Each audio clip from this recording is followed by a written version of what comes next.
It's that time again. It's Meryl Monday, episode 2.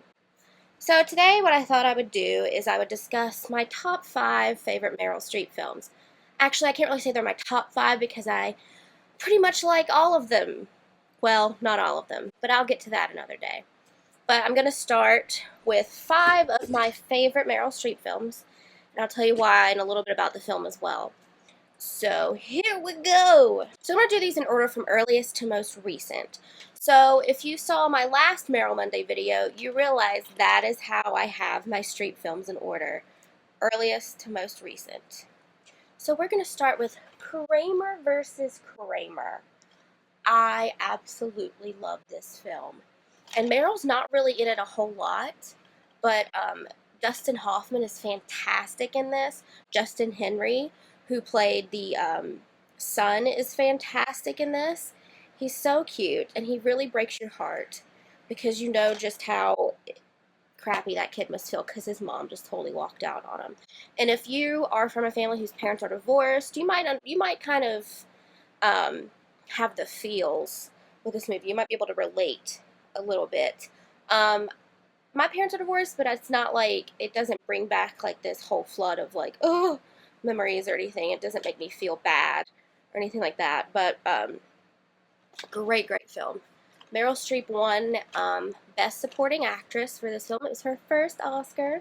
She won it in 1980 because the film came out in 1979. So make sure, yes. And she won it in 1980 because usually the Oscars are like a year ahead. And fun fact, Meryl was pregnant with her first child, Henry, during the filming of this movie. You can kind of sort of tell a little bit near the end where she gets onto the elevator and she's talking to Dustin Hoffman, and he looks at her and she's like crying and she's asking him, does she look okay? And he said that she looks great. It's a good scene. And the court scenes are really great. I actually did Dustin Hoffman's monologue from one of the court scenes for a mock audition at a theater near where I live when I was in high school. I was really proud of that monologue. I memorized it on the way down. But just a great film. I highly recommend it. Even if you're not a Meryl Streep fan, highly recommend this film. It's a beautiful movie, and it's great. And some of the themes still stay true. Next, we have probably one of my favorite films ever. Kramer versus Kramer is probably one of my favorite films ever, but this one for sure. Sophie's Choice. Oh my god. If you've never seen it, once again, I highly recommend it, even if you're not a Streep fan, because it is so beautifully done. Meryl's performance in this is, there are no words. It left me speechless. She learned how to speak Polish, German, yeah, and it sounds fluent, and her accent is spot on. Some people may think it's not spot on. I think it's spot on. I think it's fantastic. Kevin Kline is also in it, so does Peter MacNicol, and they both do great. Kevin Kline creeps you out because of his character. He's a bit of a jerk. Nathan, he's a jerk, and Peter MacNicol as Stingo will break your heart. This whole film breaks your heart. So make sure when you watch it that you definitely have a big box of tissues next to you because you're going to need it. And just to give you a brief breakdown of what the theme is, Meryl Streep plays Sophie. I cannot say the last name because it's long and Polish. I don't know how to pronounce it, and I don't want to butcher it, so I'm not going to, but she plays Sophie. And Sophie's pretty mysterious. Stingo moves into an apartment in the same house that Nathan and Sophie live in. And he meets them, and he kind of falls in love with Sophie and learns about her past. But he learns that she is a Holocaust survivor. And I'm going to leave it at that, because it just basically talks about her past within that realm. And it's so heartbreaking. So heartbreaking. Like, I just picture the scene, and if you've seen the movie, you know what scene I'm talking about. Heart ripped out, stomped on. Oh, it's definitely worth it. And like I said, make sure you have the tissues, because you're definitely going to need them. Next, we have probably not a movie that most people probably even know about, or I could be wrong. I just feel like it's not a very popular movie. However, I love it. It's easily one of my favorite movies ever as well, and it's so good. Heartburn with Jack Nicholson. This movie is so sweet. It's based on a book by Nora Ephron. I think it was an autobiography. Not really sure. Don't quote me on that.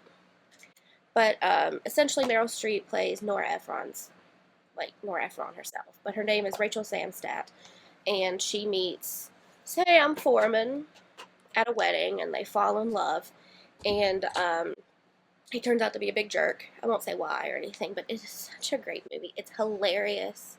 Meryl Streep drops the F word a couple of times, and it's great. She talks about the clap, and it's hilarious. And fun fact, her daughter Mamie Gummer, you may know her or have seen her in something, plays her baby in the movie. So her real baby plays her baby in the movie, and it's so cute because the chemistry's there, because obviously they're a real mother-daughter duo. It's so cute. I highly recommend this film. I tried showing this movie to a couple of my friends one time. They said it was the worst movie they'd ever seen. They couldn't even make it through it. They have no taste. Just kidding. They have really good taste, but they just didn't care for that film. But I love it. I think it's great. I think my mom bought that for me for like Valentine's Day one time, and I'd never heard of it. I was like, what is this? Fell in love with it. Anytime I see it on like a movie channel, I'm like, I gotta watch it. It is so good. It's on Amazon Prime, by the way. If you have Amazon Prime, it's on there. You should check it out. Next, we have, oh, I love this movie, The Bridges of Madison County. Oh my god. This is another one of those movies you probably need a box of tissues for. Okay, not probably, you definitely do, because the scene at the end where she's in the truck, oh my god. I still yell at the TV, get out! Get out and go. But anyway, if you've never seen it, you don't know what that means. If you've seen it, you know exactly what that means. But it has Clint Eastwood. It's also directed by Clint Eastwood. Oh, she plays Francesca. And she's a housewife, kind of lonely because her husband and children are always off doing things. And she's kind of left to herself. And Meryl Streep does a very good Italian accent in this film. I'm Italian, so I appreciate that. And Clint Eastwood plays this photographer who comes into town, and they kind of fall for each other. But I'm not going to go any further than that because there's not really much else to like delve into, but I don't want to ruin the ending. I do not want to ruin the ending. But it's a very beautiful film. I cry every time. So I highly recommend it. I highly recommend all of these, actually. But if you haven't seen it, watch it. Especially if you're a Meryl fan. You will definitely appreciate that film. Chances are, if you're a Meryl fan, you've seen all of these already, and you understand how I feel. The final film I'm going to discuss today is Doubt. Oh, I feel like this film's underrated. I know Meryl got an Oscar nom for it, and so did Philip Seymour Hoffman. And let me just say, Philip Seymour Hoffman in this film, his character is highly underrated as well. Why more people weren't raving about his character is beyond me. I think he was an excellent actor. And if you've never witnessed anything by Philip Seymour Hoffman, I think you need to, because he's great. Even in the movie Along Came Polly with Ben Stiller and Jennifer Aniston. It's a wacky movie, but he is hilarious in that. Like, it's great. But this film is so good. It's based on the stage play Doubt by what's his name? John Patrick Shanley. Sorry, I knew it was Patrick and Shanley in there. By John Patrick Shanley, who also wrote the screenplay for this. So it pretty much follows true to the play script, because I have that as well. I did a monologue or a scene from that for an acting class. But Meryl Streep plays Sister Aloysius Bouvier, this hard-ass nun. And she doesn't really show much emotion in the film until near the end, where she suspects Father Flynn, played by Philip Seymour Hoffman, of a heinous act. And that scene between her and him in her office is just, whoa. She should have won the Oscar for that, let alone. But anyway, there's another great scene with her and Viola Davis.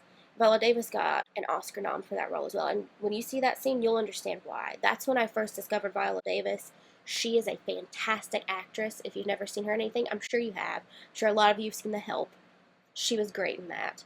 By the way, between her and Meryl Streep that year for that, like she was nominated for The Help, Meryl was nominated for The Iron Lady. I hate to admit this because I love Meryl so much, and I like cried when she won the Oscar that year because I didn't think it was going to happen. And quite honestly, didn't really care for The Iron Lady. That'll be on my list of least favorites. Sorry, guys. Sorry, Meryl. I'm sorry. She was good in that role, but it wasn't anything spectacular to me. I mean, it was great, and she did an awesome, fantastic job, and I definitely feel like she deserved to be nominated. However, that year when you had Viola Davis for The Help and Glenn Close for Albert Nobbs, how did Meryl win? I honestly think Viola Davis should have won. I know a lot of Meryl fans, a lot of Streepers out there are gonna like want to slap me and like, bang my head against a wall for that statement. And I'm so sorry to you fellow Streepers who think that my comment just now was way out of line. But as much as I love Meryl, I feel like Viola Davis was ripped off that year. I'm sorry. And Glenn Close and Albert Nobbs, that was a fantastic role. I mean, the movie was kind of bland. It was good.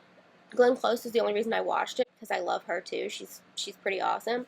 I love Meryl more, but Glenn Close is really good as well. But please tell me why Glenn Close has not won an Oscar yet. They need to get on their A game. But speaking of Oscars, I will be highly disappointed and highly surprised if Meryl does not get nominated for Florence Foster Jenkins. That movie was so good, and Meryl Streep was so delicious in that film. But, and I could almost see her winning again. Please, a fourth, but I really do think she'll be nominated. If she's not, I'll be highly surprised. But anyway, that was the second Meryl Monday. I'm really excited for these because I could talk about Meryl nonstop. Clearly, I could go on for probably another 4 days discussing things. But I don't want to film a video that long. And no one wants to watch a video for 4 days straight. So tune in next time and check out some of these films. See ya!